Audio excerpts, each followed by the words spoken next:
नमस्कार विद्यार्थी मित्रांनो, good morning to all of you. तर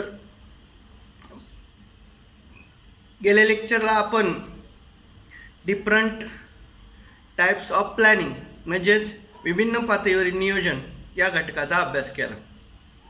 या लेक्चरमध्ये आपल्याला नियोजनाच्या मर्यादा, अडचणी, दोष, कमतरता या घटकाचा अभ्यास करायचा आहे. सर्वसाधारण यावर प्रश्न कशाला विचारला जातो? नियोजन म्हणजे काय, नियोजनाच्या मर्यादा लिहा. तर यामध्ये सर्वसाधारणपणे नियोजनामध्ये ज्या मर्यादा येतात त्यांचे दोन विभागामध्ये वर्गीकरण केलेले आहे.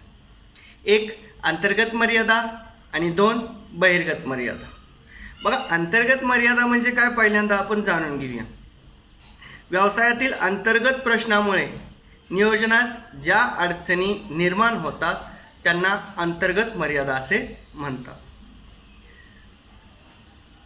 त्याचबरोबर बहिर्गत मर्यादा, व्यवसायातील बाह्य घटकामुळे नियोजनात जे अडथळे किंवा अडचणी निर्माण होतात त्याला बहिर्गत मर्यादा असे म्हणतात.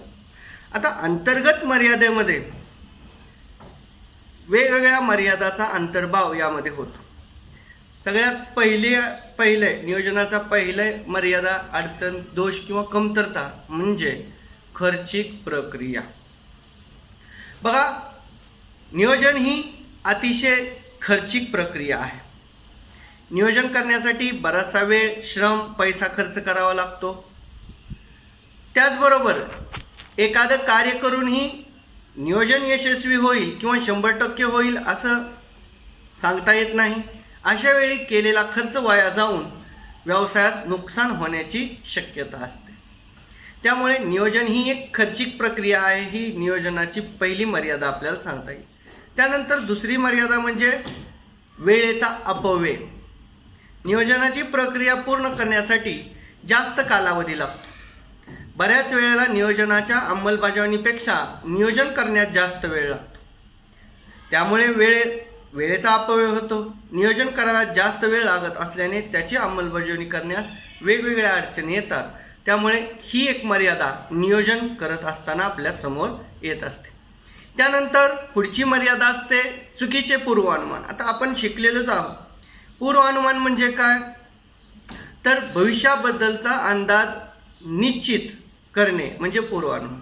बऱ्याच वेळेला पूर्वानुमान हे चुकीचे ठरू शकतात. पूर्वानुमान नियोजनाचा पाया असतो.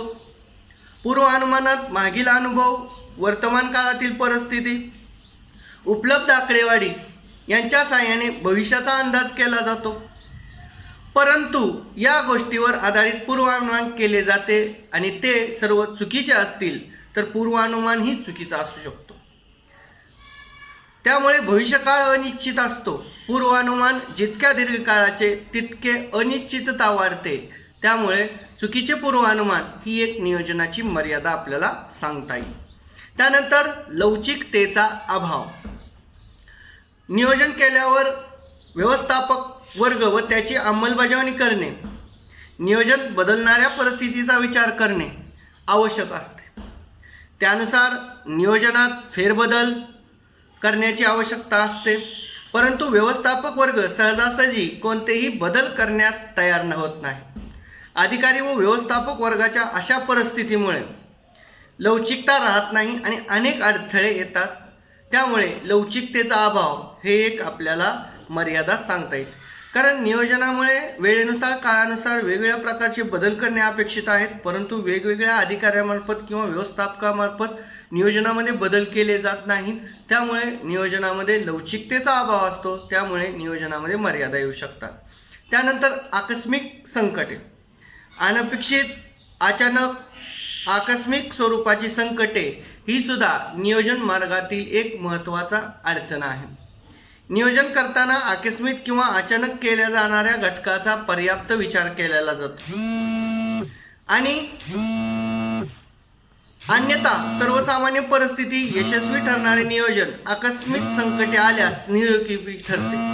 कारण नियोजन करत असताना आपण परिस्थिती स्थिर आहे, स्थिर परिस्थितीचा विचार करून आपण नियोजन करत आहोत. परंतु परिस्थितीमध्ये बदल झाला तर ते नियोजन निरुपयोगी ठरते. त्यामुळे आकस्मिक संकटे ही एक नियोजनाची अडचण किंवा मर्यादा आपल्याला सांगता येईल. त्यानंतर मानसिक योग्यतेचा अभाव. नियोजन ही भौतिक प्रक्रिया आहे. त्यात मानसिक प्रकृतीचा अभ्यास केवळ अत्यंत बुद्धिमान आणि हुशार आणि कुशल व्यवस्थापकच नियोजनाच्या मानसिक व रचनात्मक कृतीचा अभ्यास करून ती योजना प्रत्यक्षात उतरू शकतात. परंतु सर्वच ठिकाणी बुद्धिमान व कुशल व्यवस्थापक मिळेल असेच नाही. सर्वसामान्य बुद्धीच्या व्यवस्थापकाला सुद्धा नियोजन करणे अधिक कठीण जाते. त्यामुळे नियोजनामध्ये अडथळे येतात. कारण सर्वच व्यक्ती कुशल आणि बुद्धिमान मिळतील असंच नाही, तर बऱ्याचशा वेळेला अकार्यक्षम आणि बौद्धिक पात्रता नसणारे व्यक्ती सुद्धा असतात. त्यामुळे नियोजनामध्ये मानसिक योग्यतेच्या अभावामुळे नियोजनामध्ये अडथळे येऊ शकतात. त्यानंतर विफलता. नियोजन काही कारणाने यशस्वी झाले नाही तर संघटनेत विफलता निर्माण होते. नियोजनाचे यश अनेक घटकावर अवलंबून असते. दीर्घकालीन नियोजनावर प्रभाव टाकणाऱ्या अनेक घटकांना व्यवस्थापनाच्या नियंत्रणाबाहेर असतात. परंतु अशा कोणत्याही कारणाने नियोजन अयशस्वी ठरले तरी त्याची जबाबदारी व्यवस्थापकावर टाकली जाते. त्यामुळे त्यांच्या अधिकार वर्गाचा काम करण्याचा उत्साह कमी होतो. त्यामुळे व्यवसायामध्ये विफलता निर्माण होते आणि विफलतेमुळे सुद्धा नियोजनावर मर्यादा येऊ शकतात. आता ह्या नियोजनाच्या अंतर्गत मर्यादा आपण पाहिल्या, तर आता नियोजनाच्या बहिर्गत मर्यादा आपल्याला पाहायच्या आहेत. बघा, तुम्हाला सांगितलंच आहे की व्यवसायामध्ये बाह्य घटकांचा परिणाम ज्यावेळेस व्यवसायाच्या नियोजनावर येतो त्यावेळेस त्याला बहिर्गत मर्यादा असे म्हटलं जातं. त्यावेळेस बहिर्गत मर्यादेमध्ये सगळ्यात पहिली मर्यादा आहे तांत्रिक शास्त्रीय शोध. तांत्रिक व शास्त्रीय शोध. व्यवसायात अनेक प्रकारचे तांत्रिक व शास्त्रीय शोध लागतात. त्याचा परिणाम व्यवसायावर होत असतो. या नवीन शोधाचा व बदलाचा नियोजनावर परिणाम होतो. व्यवस्थापकाला या स्वरूपाच्या बदलावर नियंत्रण ठेवता येत नाही. त्यामुळे नियोजनावर तांत्रिक व शास्त्रीय बदलाचा आपोआप परिणाम होताना दिसत असतो. कारण नवीन तंत्रज्ञान आणि बदलती परिस्थिती यानुसार व्यवसायामध्ये वेगवेगळ्या प्रकारचे नियोजन केलं पाहिजे. परंतु व्यवसायामध्ये तांत्रिक शोध आणि शास्त्रीय पद्धतीचा अवलंब केला जात नाही. त्यामुळे नियोजनावर मर्यादा येऊ शकतात. बाजारपेठेतील घडामोडी. बाजारपेठेत सातत्याने काहीतरी बदल व घडामोडी घडत असतात. स्पर्धेची परिस्थिती, वस्तूच्या किमतीत चढ उतार, मागणी पुरवठ्यातील बदल, खरेदी विक्रीचे व्यवहार, नवीन उत्पादने इत्यादी बाबत बाजारपेठेत घडामोडी होतात. या घडामोडीचा अंदाज करणे तसे शक्य असले तरी कोणत्याही स्वरूपात त्यावर नियंत्रण प्रस्थापित करता येत नाही. म्हणून या घडामोडीचा नियोजनावर परिणाम होतो. बाजारपेठेतील बदलती परिस्थिती त्याच्यावर आपण चांगल्या प्रकारे अभ्यास करू शकतो. परंतु बाजारपेठेतील परिस्थितीवर निश्चित बदल करता येत नाही. त्यामुळे बाजारपेठेतील घडामोडीचा परिणाम सुद्धा नियोजनावर होताना दिसतो. त्याचबरोबर सरकारी धोरणात बदल. सरकार नेहमी औद्योगिक, आर्थिक, बँकिंग, आयात निर्यात, परराष्ट्रीय व्यापार इत्यादी धोरणात बदल करते. या धोरणाबाबत बिनचूक अंदाज करणे व्यवस्थापकाला शक्य नसते आणि त्या कारणामुळे सुद्धा नियोजनावर त्याचा परिणाम होतो. त्यानंतर कायद्यातील बदल. बऱ्याचशा वेळेला सरकार अध्यादेशामुळे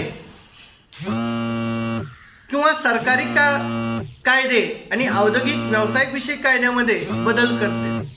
या बदलाचा व्यवस्थापनावर व पर्यायाने नियोजनावर विपरीत परिणाम होतो. सरकारचे करविषयक धोरण असतील, त्या करविषयक धोरणामुळे वेगवेगळ्या प्रकारचे बदल नियोजनावर घडून येत असतात आणि त्यामुळे सरकारी बदलाचा परिणाम किंवा सरकारी धोरणाचा परिणाम नियोजनावर होताना दिसत होत असतो. कारण कायद्यामध्ये बदल झाले तर नियोजनामध्ये सुद्धा बदल करणं अपेक्षित असतं आणि त्यानुसार नियोजनामध्ये बदल होताना दिसतो. त्यानंतर सामाजिक स्थित्यंतरे. आता सामाजिक स्थित्यंतरे म्हणजे काय? समाजातील घडामोडी. आता समाजामध्ये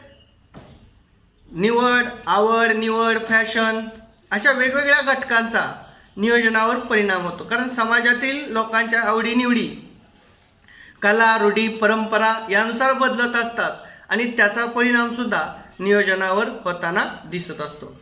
त्यानंतर नैसर्गिक आपत्ती व घडामोडी. भूकंप असेल, त्याचबरोबर पूर असेल, अतिवृष्टी असतील किंवा बाहेरील देशाचे आक्रमण असतील, अशा वेगवेगळ्या घटकांचा नियोजनावर परिणाम होतो. ही सुद्धा मर्यादा आपल्याला सांगता येईल. त्यानंतर विदेशातील घडामोडी. संपूर्ण जग ही एक बाजारपेठ आहे. विदेशामध्ये कोणत्याही घडामोडी झाल्या तर त्याचा परिणाम नियोजनावर होत असतो. त्यामुळे विदेशातील घडामोडीमुळे सुद्धा नियोजनावर मर्यादा येतात. त्यानंतर राजकीय बदल. राजकारणामध्ये वेगवेगळ्या प्रकारचे बदल झाल्यानंतर नियोजनामुळे वेगवेगळ्या प्रकारचे बदल नियोजनामध्ये करावे लागतात. परंतु असे बदल लगेच तातडीनं करणं व्यवस्थापकाला अशक्य असतं. त्यामुळे सुद्धा नियोजनावर त्याचा परिणाम होतो आणि नियोजन करत असताना अडथळे येत असतात. तर विद्यार्थी मित्रांनो, अशा प्रकारे नियोजनाच्या अंतर्गत आणि नियोजनाच्या बाहेरगत मर्यादा आपण या ठिकाणी पाहिल्या. तर यामुळे नियोजनाच्या अंतर्गत घटकावर काय परिणाम होतो आणि बाहेरील घटकाचा नियोजनावर कोणता परिणाम होतो ह्याचा अभ्यास आपण केला. पुढच्या लेक्चरला आपण नंतर पुढचा अभ्यास घेणार आहोत. नमस्कार.